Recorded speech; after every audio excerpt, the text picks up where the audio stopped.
धमकिया दूरही से देवेले, अगर सामानवा आइबे तो फाड़ दिए सो। कि धमकिया दूरही से देवेले, अगर सामानवा आइबे तो फाड़ दिए सो। आ कुशीनगर जिला में ज़्यादा उछलनी ना, कि कुशीनगर जिला में ज़्यादा उछलनी ना, अगर ज़्यादा उछलबे तो जमीनिया में गाड़ दिए सो। जोना बाप के ते दम पर कूदो तारे, एक बेर उगारा से हम नाम पूछी हो। जोना बाप के ते दम पर कूदो तारे, एक बेर उगारा से। अरे की डर नहीं खे जमाना से, जिंदगी जिए न सो शान से।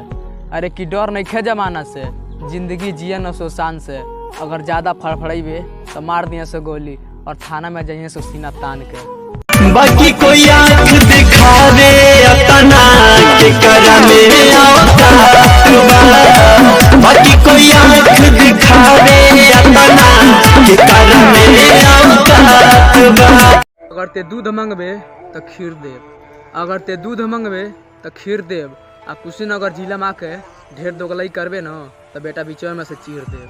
माथा हमार जब कट जाई रे, नाम निशान पर मिटक जाई रे। भवन करे निठाना में काम पूछी है।